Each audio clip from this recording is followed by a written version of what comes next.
Bonjour à toutes et à tous et bienvenue sur LN Radio pour ce nouveau numéro du 13 d'LN. Alors vous en avez l'habitude, on parle un petit peu des animations qui se passent un petit peu autour du Grand Verdunois. Et aujourd'hui je reçois Thierry Simonet, qui est directeur musical, et également Michael Georges, historien et chargé de l'animation culturelle au sein de la cathédrale de Verdun. Bonjour à vous. Bonjour.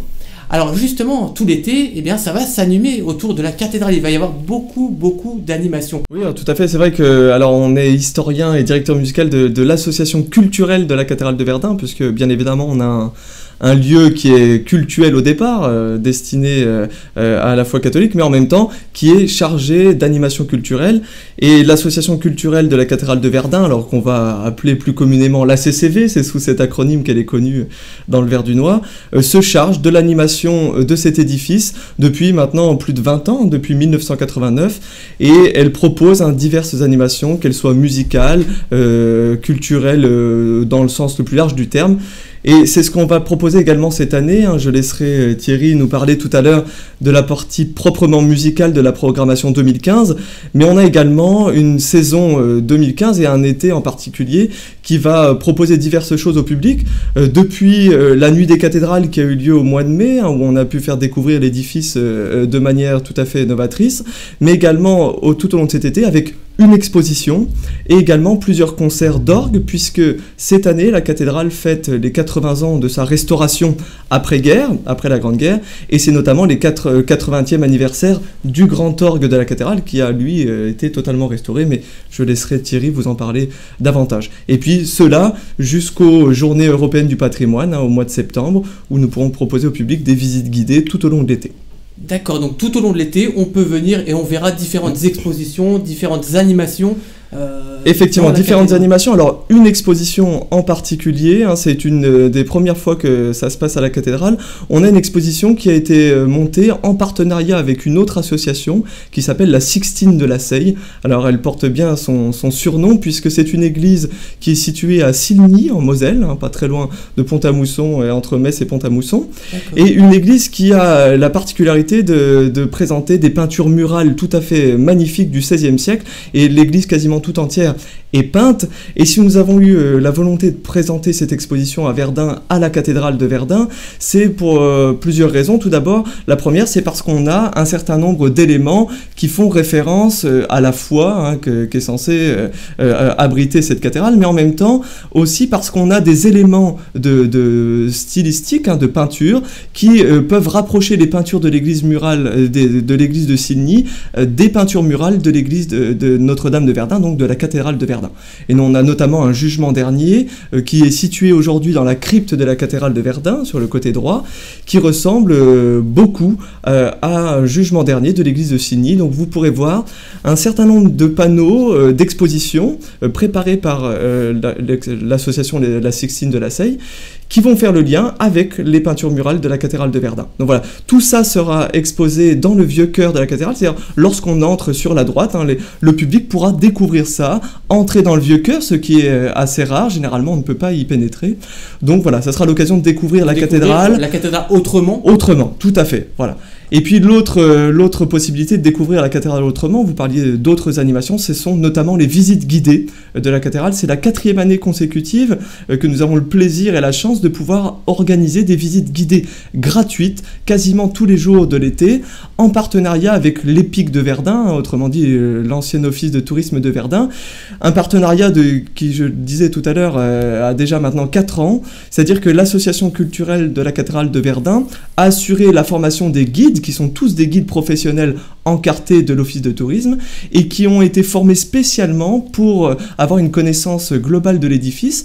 Et donc tous les jours de l'été, du lundi au samedi à 17h, les gens peuvent se rendre à la cathédrale et gratuitement on leur proposera une visite tout à fait inédite de la cathédrale par le biais de ces guides de l'office de tourisme. Donc voilà, je suis très heureux que ce partenariat ait pu être mis en place il y a 4 ans et surtout qu'il puisse perdurer à une époque où on connaît les difficultés financières des institutions publiques et autres. On a la chance de proposer des visites gratuites entièrement dans un partenariat conjoint avec l'office de tourisme et l'association culturelle de la cathédrale de Verdun. Tout à fait, c'est l'avantage, c'est les partenariats, donc vous pouvez œuvrer avec d'autres cathédrales de Lorraine comme on l'a vu, ce qui permet d'alléger un petit peu les coûts Effectivement, alors en termes de coût, je ne sais pas si on peut faire le lien avec les autres, mais par exemple, la cathédrale Sydney, c'est pas une cathédrale, c'est une toute petite église. Alors c'est ça qui est extraordinaire.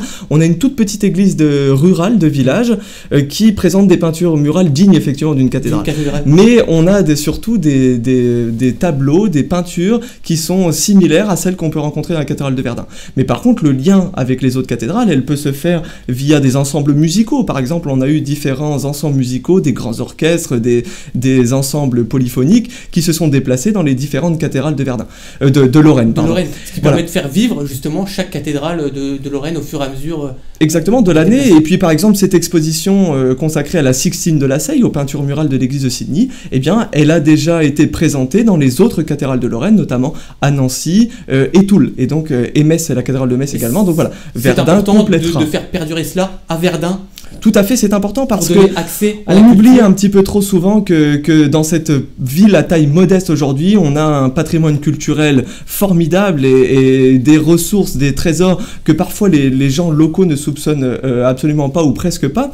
Et donc c'est un moyen pour nous effectivement de mettre en valeur cela. Et aujourd'hui, si on n'a plus une ville qui est préfecture, on a une ville qui pendant très très longtemps a été une ville majeure dans l'histoire de la Lorraine, au Moyen-Âge, à l'époque moderne, et qui reste encore un siège d'évêché, et donc toujours avec sa cathédrale. Et effectivement, c'est une culture qui est accessible à tous. La cathédrale, on y vient à l'heure qu'on veut. C'est un monument, un des rares monuments en Lorraine et en Meuse à être ouvert tous les jours de l'année, du 1er janvier au 31 décembre, et de manière totalement gratuite. Et donc on peut y venir pour y flâner, pour y prier, pour y découvrir les beautés architecturales. Voilà, c'est vraiment ouvert à tous, et c'est ce que l'on a vraiment la volonté de faire depuis quelques années, c'est-à-dire à la fois avec un programme musical qui généralement permet de réunir toutes les générations et tous les types de personnes qu'on peut rencontrer dans la société, et puis en variant aussi les animations, des visites guidées, des expositions, la publication d'un certain nombre d'ouvrages, d'articles que j'ai eu la chance d'écrire et vraiment le plaisir d'écrire. Ça permet de renouveler tout ça et de faire venir les gens dans cette cathédrale et dans le quartier, puisqu'on est situé dans la ville haute, dans un magnifique quartier dans Verdun. Puis comme vous l'avez dit, la programmation est très éclectique. On a également, alors on n'en a peut-être pas parlé, des mini-conférences. Alors c'est à part des... Effectivement, alors c'est pas forcément dans la cathédrale elle-même, mais ça fait déjà plusieurs années qu'on met en place des conférences en lien avec la cathédrale. Alors ça c'est un petit peu dans le cadre de ma fonction d'historien, où j'interviens dans des colloques ou autres, mais il fallait aussi des conférences plus grand public. Donc j'ai eu l'occasion de donner une mini-conférence à l'occasion de la Nuit des cathédrales, le 9 mai dernier, où on a pu insister par exemple sur le 8e centenaire de la fondation des Dominicains qui sont à l'origine du chapelet. Pourquoi j'ai parlé de ça? Parce qu'on a dans la cathédrale une magnifique chapelle du chapelet qui est sculptée sur sa façade extérieure. Peu de Verdunois la connaissent, mais c'est vraiment une merveille pour les yeux. Et donc on a eu l'occasion de la présenter parce qu'en 2014, elle a fêté son 500e anniversaire. Donc voilà, on avait l'actualité comme ça qui nous permettait de rattacher ça à l'histoire. Et puis on aura l'occasion aussi de donner un certain nombre d'autres conférences ou choses, notamment lors d'une visite nocturne. C'est le samedi 8 août à partir de 22h. Nous proposons, comme depuis 4 ans maintenant, des visites nocturnes de la cathédrale. Alors c'est vraiment l'occasion de découvrir cet édifice d'une manière totalement insolite.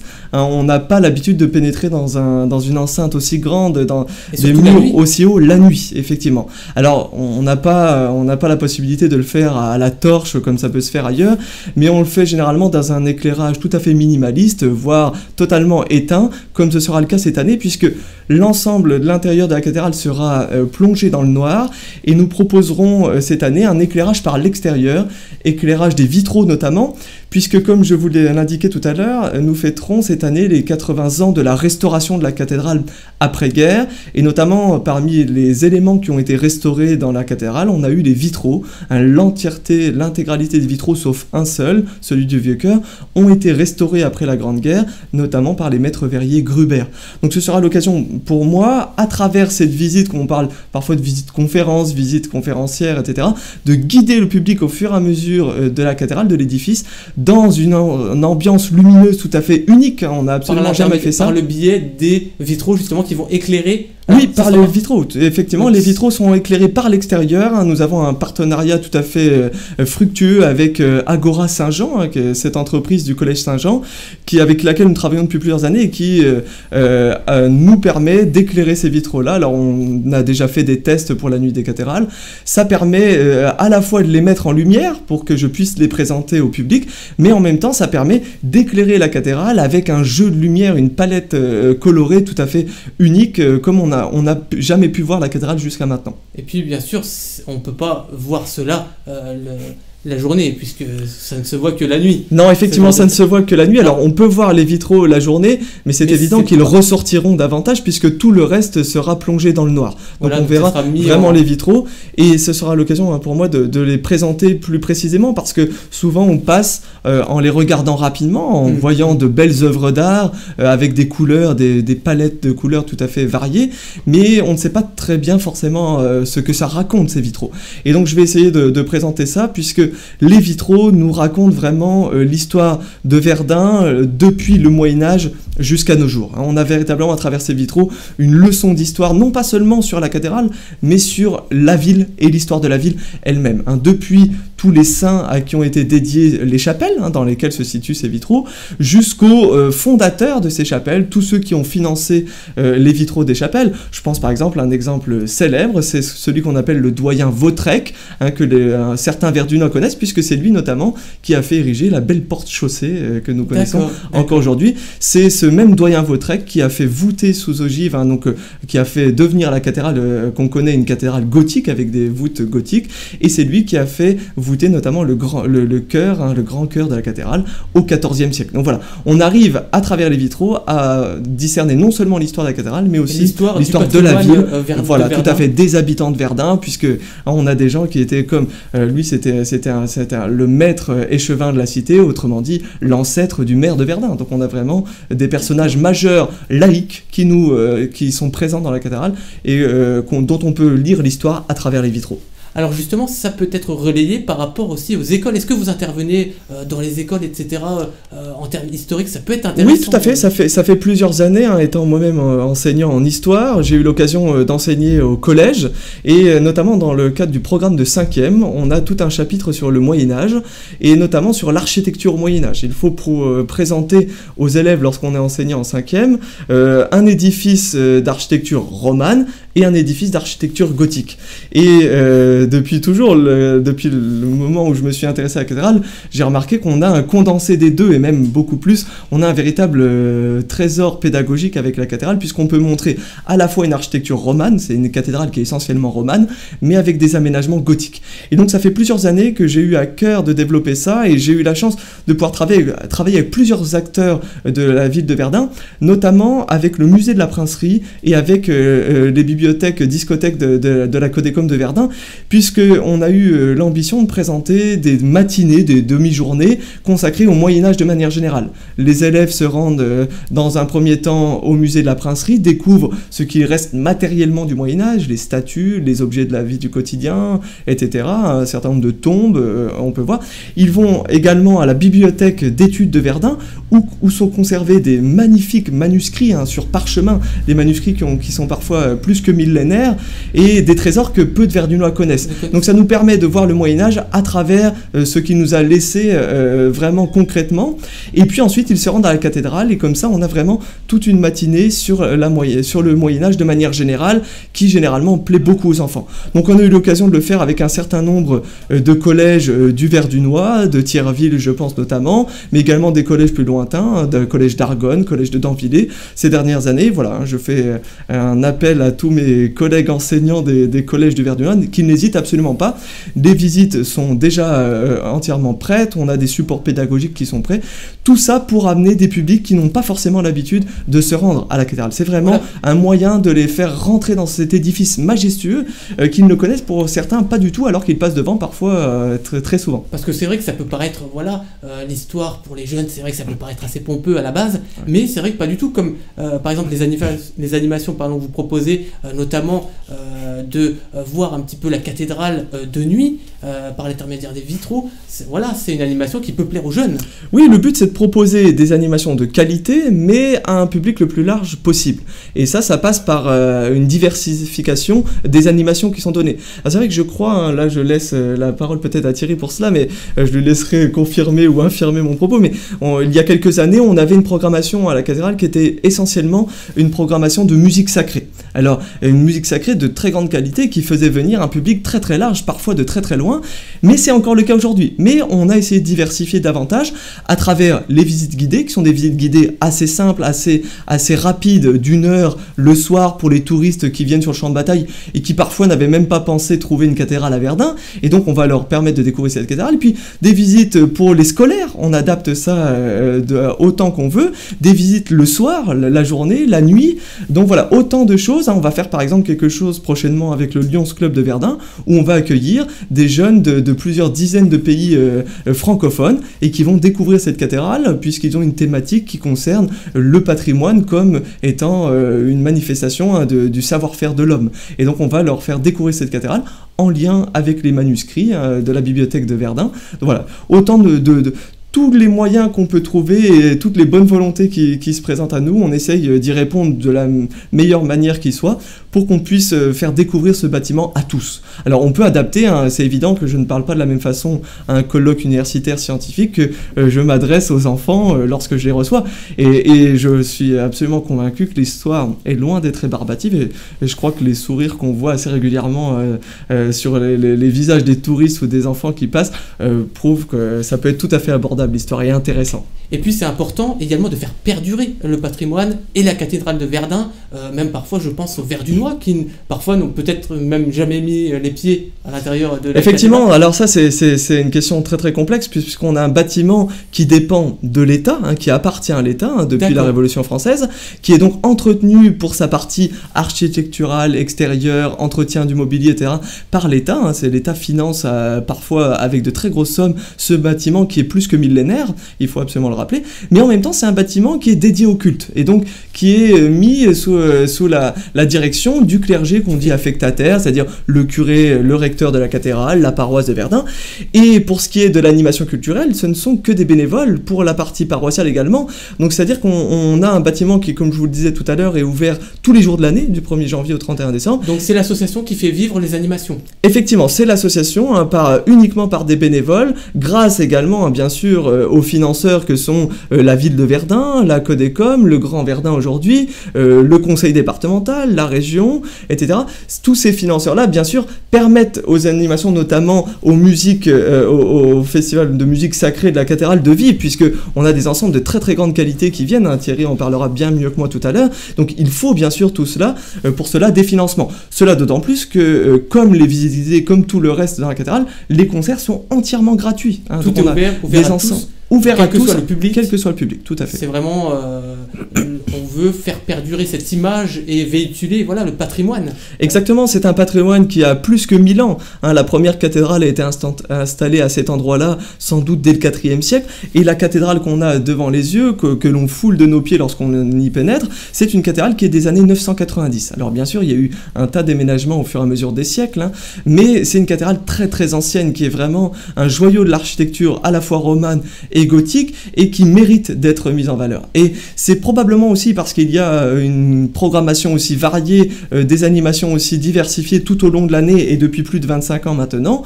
que les pouvoirs publics n'hésitent pas à financer la restauration du monument. Et je suis absolument convaincu que le lien entre les deux, hein, n'y est pas pour rien. Donc voilà, on essaye vraiment de faire vivre ce patrimoine en le préservant, à travers la restauration que mène l'État, mais en le faisant vivre aussi auprès du public, parce que si un monument qui est oublié, qui est délaissé, c'est bien évidemment un monument qui va dépérir et qui va tomber dans la lumière, tout à fait. D'accord. Alors on va revenir justement plus précisément sur un petit peu cet événement qui va avoir lieu notamment le 14 juillet et le 20 septembre. C'est le concert d'orgue, et justement on a avec nous Thierry Simonet qui est justement un petit peu le directeur musical, hein. C'est ça. Donc, comment ça va se passer un petit peu cette manifestation ? Parce qu'un orgue, c'est quand même gigantesque. Ah bah oui, tout d'abord, je voudrais, Michael a souligné que la cathédrale était unique, eh bien l'orgue, le grand orgue qui est installé dans cette cathédrale est lui aussi tout à fait unique, puisqu'il s'agit d'un instrument remarquable. Il y en a deux en France qui ont cette esthétique, c'est l'esthétique symphonique, c'est-à-dire que c'est un orgue orchestre, un orgue véritablement immense, qui peut, avec toute sa puissance, remplir l'immense vaisseau de la cathédrale. Et nous avons décidé de fêter avec éclat 180e anniversaire. En effet, en 1935, Michael l'a rappelé, la cathédrale a été restaurée. On a inauguré la restauration de la cathédrale et du grand orgue, parce que il n'y avait quasiment aucun élément de l'instrument précédent qui avait été conservé par les dégâts occasionnés par la Première Guerre mondiale. Donc on a décidé, dans les années 20, de reconstruire un instrument moderne, un instrument du début des années du XXe siècle, pardon. Et cet instrument est remarquable parce qu'il a bénéficié de toute la technique de l'esthétique symphonique, si vous voulez. L'esthétique avait changé, on est à la fin de cette esthétique-là. Donc cet instrument a été évidemment pensé pour la cathédrale, il ne sonnerait pas bien ailleurs parce qu'il est en pensé... fait, il était novateur, voilà, par rapport à l'instant... Exactement, parce qu'il a bénéficié de tous les perfectionnements, notamment électriques, pour la transmission, c'est une transmission électrique, et il a été pensé pour la cathédrale pour aussi bien... pouvoir emplir le vaisseau, parce que le vaisseau est considérable, comme accompagner un orchestre, accompagner un soliste, ou pour pouvoir jouer seul, et pour pouvoir notamment, pendant les liturgies, pouvoir être très présent et accompagner tous les gestes, quoi, si vous voulez. Donc cet orgue-là, on a invité deux grands organistes cette année, Vincent Varnier qui est titulaire du grand orgue de la cathédrale de Verdun, mais qui est aussi concertiste international. Donc lui viendra le 14 juillet. Donc il fait des concerts dans le monde entier, si vous voulez. Si on regarde les programmes des festivals d'orgue du monde entier, on y retrouve son nom très régulièrement. On a donc la chance qu'il soit titulaire. Donc il viendra là donner un récital d'orgue comme il en donne partout. Si vous voulez, ça sera aussi professionnel. Il est titulaire, mais il connaît son orgue encore mieux que les autres. Alors d'une part, il y aura Vincent Varnier, donc le 14 juillet à 17h, et d'autre part, le 20 septembre, toujours à 17h, nous invitons Louis Robillard, qui lui aussi est un concertiste international, mais qui il est à peu près contemporain de l'âge du grand orgue. Donc si vous voulez, c'est deux générations différentes entre Vincent Varnier et Louis Robillard, deux grands concertistes internationaux qui font rayonner l'école d'orgue française à travers le monde, mais qui seront présents ici, à Verdun, pour honorer cet instrument, c'est-à-dire pour démontrer toute la diversité en matière sonore de cet instrument. Et puis ce sera deux perceptions différentes, par leur vision différente des sonorités. Les programmes seront différents. Par exemple, le programme de Vincent Varnier, on lui a demandé de s'inspirer des deux concerts d'inauguration du grand orgue. En 1935, il y a eu deux concerts d'inauguration, dont un avait été en direct, retransmis sur un poste national, ce qui était tout à fait extraordinaire. Donc on lui a demandé de s'inspirer, pour fêter ce 80e anniversaire, de s'inspirer des programmes de ces deux concerts, en jouant des choses qui ont été jouées à l'époque. Il y a notamment certains morceaux qui ont été faits pour la cathédrale de Verdun, composés à l'occasion de cette inauguration. Voilà. Et Louis Robillard, lui, il composera son programme avec des compositeurs qui lui sont chers et dont il est le spécialiste, comme Franz Liszt et Robert Schumann, par exemple, compositeurs qui sonnent admirablement sur cet orgue-là, parce que, je le rappelle, c'est un orgue orchestre.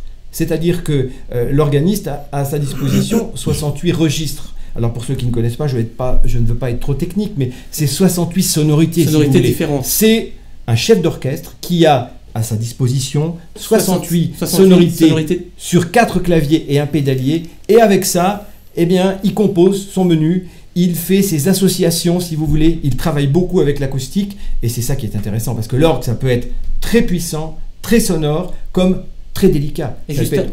Et justement, l'acoustique en fonction du lieu, également. Voilà, exactement. Là, la cathédrale de Verdun... Alors, Michael l'a rappelé, la cathédrale est vaste, c'est un vaste vaisseau. Il y a plus de 6 secondes de réverbération. Imaginez que quand on parle, comme on parle maintenant, la voix va encore voyager pendant 6 secondes sous les voûtes. Il en est de même pour l'orgue, ou pour n'importe quel ensemble d'ailleurs. C'est donc plus compliqué justement. C'est plus compliqué, il faut dompter cette acoustique. Les organistes, aussi professionnels soient-ils, comme les deux qu'on vient d'évoquer, viennent y travailler pendant plusieurs heures. Il y a du travail en amont. Il y a un travail extraordinaire de registration, donc comme on le disait tout à l'heure, d'une part, mais d'autre part, pour domestiquer cette acoustique qui est généreuse et vaste et faire en sorte que la musique, on l'entende bien, que ça ne soit pas une espèce de brouillard, vous voyez, où on ne comprenne pas grand-chose. Donc c'est tout un travail, et les Verdunois, ou même les gens du Grand Verdun, ou même de la Meuse ou de la Lorraine qui viendront à ces deux concerts, eh bien, pourront apprécier ces deux récitals qui seront absolument extraordinaires.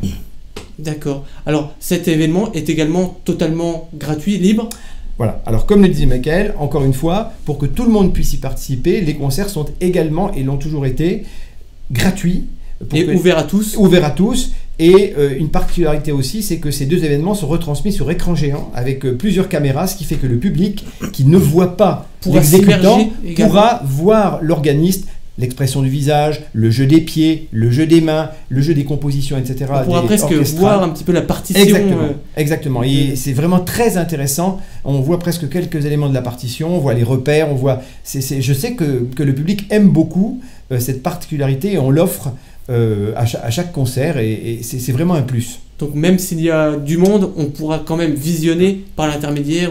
Exactement, exactement. Il y a toujours beaucoup de monde, et quel que soit l'endroit où on est dans la cathédrale d'ailleurs, l'orgue résonne très très bien, même quand on est dans des chapelles latérales. Je sais que pour avoir fait l'expérience, on entend très très bien, surtout si c'est un bon organiste, on entend les traits, la précision de l'attaque, etc. Donc, mais bon, j'appelle vraiment les gens à venir.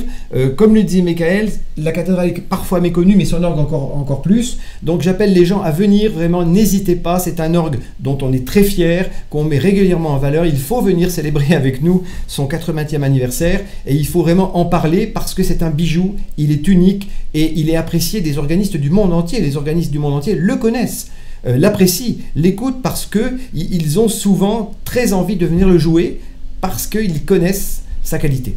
Ouais, c'est un petit peu un événement en fait de venir jouer sur ce. Absolument, c'est un événement, et je sais que pour parler avec des organistes, par exemple comme Olivier Latry, qui est titulaire du Grand Orgue de Notre-Dame de Paris, quand il est venu, il a été impressionné par l'instrument. Pourtant, c'est quelqu'un qui voyage, qui voit beaucoup d'instruments. Il a été impressionné par la qualité de l'instrument, et il m'a même avoué que selon lui, il était presque plus puissant que celui de Notre-Dame de Paris, ou au moins à égalité. À égalité. Bon, après, c'est pas une compétition, hein, parce qu'il est puissant. Non, mais je veux dire, il a la qualité, la puissance, et il a vraiment cette originalité qui fait sa qualité et qui est très recherchée. Et puis il sera joué par deux maîtres d'œuvre, donc. Exactement, c'est deux grands virtuoses, et vraiment quand on voyage en Europe et dans le monde entier, on voit les noms de Vincent Varnier et du Louis Robillard qui sont inscrits au programme des plus grands festivals. Donc venir écouter Louis Robillard, Vincent Varnier, célébrer le 80e anniversaire d'un orgue comme ça, et tout cela gratuitement, c'est vraiment quelque chose d'exceptionnel qu'il ne faut pas louper. Alors, est-ce qu'on a un petit peu les créneaux horaires qui sont déjà prédéfinis vis-à-vis de cette animation ? Alors, pour les deux concerts d'orgue, 14 juillet et 20 septembre, c'est à 17h. 17h, et d'accord. je conseille très fortement de venir un petit peu avant ? Au moins une demi-heure, voire 3 quarts d'heure à l'avance, parce qu'il y a énormément de monde, plusieurs centaines de personnes, si on veut être correctement placé pour la visibilité de l'écran. Mais enfin, on le voit très bien. Hein. C'est gratuit, donc il n'y a pas besoin de venir réserver sa place, ou absolument on vient pas. entrée libre. La cathédrale sera ouverte à 1 heure avant le concert, c'est-à-dire à 16h, et après on peut tranquillement se placer.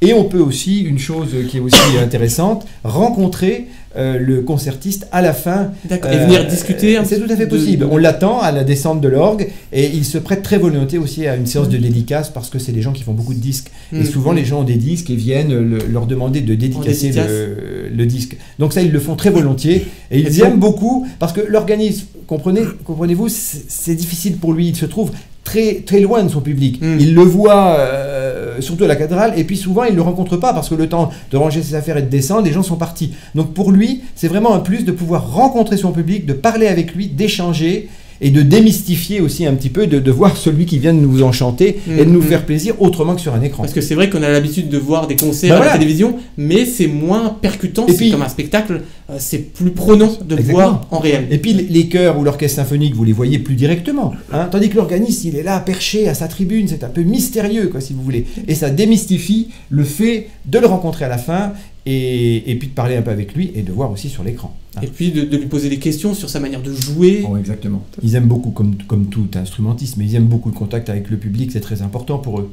Donc on peut le faire. Il y a une chose peut-être que je voudrais ajouter qui ne va pas être très longue, mais c'est que Michael parlait de la visite nocturne du 8 août qui sera organisée à 22h. On pourrait noter aussi qu'il y aura en même temps une visite de l'orgue. C'est-à-dire que les gens pourront accéder à la tribune de l'orgue, on leur expliquera, ils pourront accéder aussi aux entrailles de l'orgue. C'est-à-dire qu'on leur expliquera le mécanisme, le moteur. Ça peut être intéressant parce que c'est vrai que ça c'est très intéressant. On le fait depuis... C'est ça, là, je fais mon mea culpa, j'ai oublié de le dire, c'est vrai.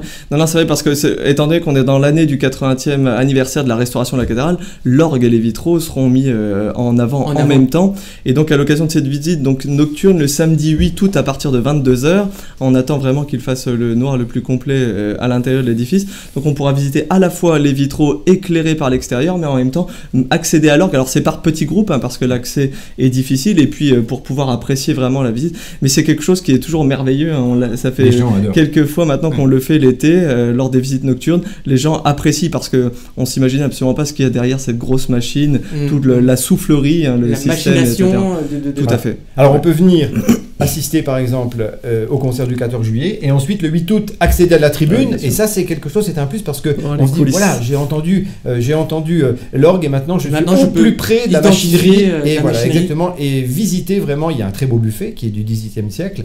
Bon, l'orgue est du XXe comme on vient de le dire à l'intérieur de l'orgue, mais c'est vraiment très intéressant. C'est vrai que pour les autres dates, donc du coup, la cathédrale est ouverte tous les jours de l'été, et l'exposition que nous évoquions tout à l'heure sur les peintures murales de l'église de Silny, la Sixtine de la Seille, est visible du 4 juillet au 29 août. Hein, donc aux horaires d'ouverture de la cathédrale qui est ouverte donc de 8h30 à 19h tous les jours. On peut vraiment y aller à l'heure que l'on souhaite, en fonction de ses disponibilités, tout à fait. Entrée libre, et ensuite les visites guidées de l'édifice tous les jours du lundi au samedi à 17h. Rendez-vous devant le porche de la cathédrale, hein, où un guide de l'office de tourisme pourra accueillir les touristes. Pareil, c'est gratuit, ouvert à tous. Il n'y a pas besoin de s'inscrire à l'avance. On arrive et on est pris en charge par le guide. Donc 17h du lundi au samedi, sauf les jours fériés, donc le 15 août et le 14 juillet, voilà, qui seront occupés par d'autres animations à ce moment-là. Tout à fait. Il y aura des répétitions le 14 juillet. En plus, oui, c'est voilà. Et puis également, alors le point d'orgue, si je puis dire, c'est ça s'achèvera par les journées du patrimoine. Hein. Oui, tout à fait. Donc le 3e week-end de septembre. Exactement, donc les samedis et dimanches 19 et 20 septembre 2015. Alors là, le jeu de mots était d'autant plus bien approprié qu'on terminera les journées du patrimoine par le concert d'orgue, par le récital de Louis Robillard, donc le dimanche 20 septembre à 17h. Alors c'est pour cette raison d'ailleurs que cette année, nous ne proposerons pas d'animation autre le dimanche dans la journée des journées du patrimoine, mais par contre tout le samedi, nous proposerons des visites guidées, là encore tout à fait particulières, puisque nous proposerons des visites non pas générales de l'édifice, mais des visites des combles qui sont totalement fermés et inaccessibles au public. Alors malheureusement pour des questions de sécurité, on ne pourra pas accueillir tout le monde, c'est évident, on ne peut montrer que par petits groupes, donc il faudra s'inscrire au préalable. On essaiera de communiquer dans la presse locale, via Hélène Radio peut-être aussi. Il faudra s'inscrire au préalable, oui, pour qu'on puisse créer des petits groupes et que chacun sache à quel horaire il doit se rendre à la cathédrale pour accéder aux combles. Alors cette année par contre c'est une particularité, on aura l'occasion de présenter les combles en lien avec le lycée Fraissinet, un lycée professionnel Fraissinet. Pourquoi ? Parce que on a dans les actions pédagogiques, j'ai oublié de le dire tout à l'heure, mais nous allons recevoir au début du mois de septembre les classes professionnelles liées à la filière bois charpente, et nous avons dans la cathédrale de Verdun une charpente du XVIIIe siècle qui est une des plus imposantes charpentes qui existent dans les environs. Aveyron. Donc ça sera l'occasion de faire le lien. Donc je présenterai en ce qui me concerne la partie architecturale, tout ce que l'on peut voir des vitres et des anciens emplacements, des fenêtres depuis l'époque romane jusqu'à nos jours. Ce qu'on ne voit pas à l'intérieur de la cathédrale, on le voit à l'intérieur des combles de la cathédrale. Et puis Didier Roger, qui est aussi diacre du diocèse de Verdun, présentera, qui est aussi professeur en charpente, bois charpente, donc présentera lui la charpente. Donc ça a vraiment l'occasion de découvrir quelque chose de totalement inédit, très très peu ouvert au public à l'occasion de ces journées du patrimoine le samedi 19 septembre. Et il y a également ce côté didactique auprès des jeunes, justement, avec le lycée Freycinet. Oui, c'est vraiment, ça participe vraiment à la dynamique qu'on évoquait tout à l'heure, à savoir d'ouvrir le plus possible au grand public, qu'il soit un public d'habitués, d'amateurs d'art ou pas, amateurs de concerts, de musique sacrée ou pas. On a différentes actions. N'a pas pour habitude d'aller dans un lieu comme celui-ci. Tout à fait, comme il n'a pas forcément l'habitude d'aller à la bibliothèque de Verdun découvrir les magnifiques manuscrits du Moyen-Âge, et ils y prennent toujours un plaisir immense, parce que justement, je crois que souvent on veut s'enfermer dans une culture élitiste, même si on a un patrimoine de qualité, avec des gens formés et connaissant le bâtiment, ça n'empêche qu'on peut le transmettre de manière tout à fait didactique, pédagogique, et c'est ce qu'on essaye de faire avec le lycée Freycinet. Je pense que ça se passera très très bien, c'est la première année qu'on va le faire avec eux, mais ça sera l'occasion pour les élèves de découvrir vraiment une charpente dans son état de finition achevée, et leur montrer ce qu'ils sont capables, peut-être seront capables de faire dans quelques années, une fois qu'ils auront vraiment bien travaillé, parce qu'on a vraiment une charpente de très grande qualité dans la cathédrale de Verdun. D'accord, et très bien. On va rappeler un petit peu les différentes animations qui auront lieu. Donc ça commence bien à partir du 4 juillet donc jusqu'au 29 août avec les visites guidées. Exactement. Alors l'exposition effectivement qui est visible jusqu'au mois de septembre, jusqu'au 15 septembre, du 4 juillet au 15 septembre, et les visites guidées donc vous disiez du 4 juillet au 29 août à 17h tous les jours du lundi au samedi. D'accord. Et puis également l'exposition, donc ça on vient d'évoquer. Exactement, l'exposition qui sera donc située dans le vieux chœur de la cathédrale, c'est-à-dire le chœur qu'on entre juste sur la droite, des panneaux qui sont installés dans le vieux chœur dans lequel on peut pénétrer, accessible tous les jours à n'importe quel moment de la journée, aux horaires d'ouverture de la cathédrale, du 4 juillet au 15 septembre. Alors toutes ces animations, est-ce qu'il faut s'inscrire au préalable, ou est-ce que justement on peut venir directement et visiter Non, c'est ça. Hormis la visite guidée des combles qui aura lieu le samedi des Journées du Patrimoine, le 19 septembre, comme on disait, il n'y a aucune inscription préalable à faire. On vient sur place le jour même à l'heure dite, ou un petit peu en avance, bien évidemment, si vous pouvez. Et gratuitement. Et gratuitement, on vient sans inscription. Donc ça préalable. peut être l'occasion l'été de découvrir en famille ce patrimoine. Tout à fait. C'est vrai que c'était l'idée qui avait prévalu à la mise en place des visites guidées il y a quelques années, puisqu'on se rendait compte que les Verdunois ne connaissaient que très peu leur cathédrale. Lorsque je faisais visiter la cathédrale, je voyais qu'il y avait un tas de points qu'ils découvraient totalement. Et on s'est dit, il faudrait mettre ça en place à la fois pour les touristes qui arrivent en fin de journée, qui ont visité les champs de bataille, mais aussi pour les Verdunois eux-mêmes. Et des fois, lorsque leur famille est en vacances à Verdun, eh bien, ils les amènent à la cathédrale pour cette visite guidée qui a lieu à 17h le soir. Donc j'invite tous les Verdunois et tous ceux qui habitent autour de la ville, même de manière générale en Meuse, puisqu'on n'a qu'une cathédrale dans le département, à venir découvrir ce bijou d'architecture, et qui est aussi véritablement une leçon d'histoire depuis le Moyen-Âge jusqu'à nos jours. Et puis ça permet de réaliser une petite après-midi ou une petite journée ludique. Exactement, et puis dans des journées aujourd'hui comme aujourd'hui très très chaudes, on a la climatisation intégrée dans la cathédrale. C'est vraiment un bonheur de se promener, de déambuler, de flâner, de se recueillir pour ceux qui le souhaitent, notamment dans la crypte, etc., où on fait référence à la Première Guerre mondiale. On peut se recueillir ailleurs, dans les chapelles. Voilà, il fait bon, frais. On a un cloître qui est magnifique, qui laisse vraiment, qui donne envie de se promener, de flâner. Et donc vraiment, il faut venir le faire au moins une fois dans l'été, après à inviter sa famille, etc. Voilà. Alors on va petit à petit terminer avec justement quelques documents que vous nous avez fait parvenir. Donc voilà un petit document. Oui, voilà. Ça, c'est une des peintures murales de l'église de Silny, donc en Moselle, qui sera exposée à la cathédrale de Verdun. Oui, parce qu'on en a réalisé des grandes reproductions de plus d'1 mètre sur 1 mètre, etc. Elle sera à l'occasion de l'exposition. Oui, à l'occasion de l'exposition sur les peintures murales de Silny, on verra cette Pietà. Alors pourquoi on l'a mise en valeur? Puisque l'église, la Pietà, c'est Notre-Dame de Pitié, c'est une vierge qui vient accueillir son fils, Jésus, qui est descendu, mort de la croix. Et donc ça fait référence à la cathédrale de Verdun qui est dédiée à Notre-Dame, à la Vierge. Et on a juste à côté de l'endroit où seront exposées ces peintures, en tout cas des reproductions de ces peintures, on a une très très belle piéta dans une chapelle qui s'appelle la chapelle du Chapelet. Donc voilà, on verra cette peinture lors de l'exposition de manière plus grande presque qu'en vrai, et beaucoup plus accessible parce que ce sont des peintures qui sont in situ dans l'église, situées à plusieurs mètres de haut, et là on pourra les apprécier, aller vraiment juste devant, même toucher pour ceux qui le veulent parce qu'il n'y aura pas de problème de conservation des œuvres. Donc voilà, on a des magnifiques reproductions sur grands panneaux qui seront accessibles et visibles par tous dans la cathédrale, dans le Vieux-Cœur. Là, voilà, on a Saint-Paul. Alors, on a deux représentations, de Saint-Pierre et de Saint-Paul, puisque dans l'église de Signy, on a une représentation du credo. Hein. Ce credo, ça veut dire en latin, je crois, c'est la prière fondatrice des chrétiens, qui résume un petit peu toute leur croyance. Hein. Et on a notamment conservé les deux représentations de Saint-Pierre et de Saint-Paul, tout simplement parce que le Vieux-Cœur, qui accueille cette exposition, est entouré de deux grandes statues, l'une de Saint-Pierre, l'autre de Saint-Paul. On fêtait d'ailleurs cette fête le 29 juin, c'est il y a quelques jours, donc ça tombe bien. Donc on va les mettre en parallèle des statues qui se trouvent dans la cathédrale. C'est pour cette raison, hein, je vous disais tout à l'heure, on a véritablement voulu mettre en valeur cette exposition comme faisant le parallèle avec les œuvres, les peintures murales, les statues qui se trouvent dans la cathédrale de Verdun. Tout à fait.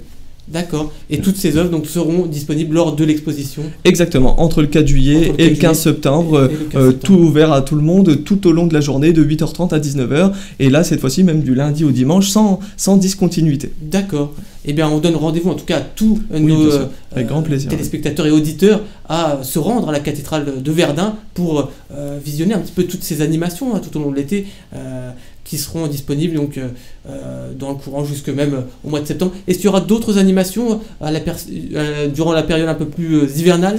Non, là, cette année, la programmation est essentiellement estivale, hein, même si on aura la publication notamment, alors là je vais faire un peu de trop promotion, j'aime pas trop ça, mais notamment la réédition de mon livre sur la cathédrale qui va faire un petit peu de publicité à l'édifice, hein, c'est ça qui me semblait vraiment important, c'est que ce livre mette en valeur l'édifice et que ça incite les gens à y aller pour leur montrer toutes les richesses dont regorge la cathédrale.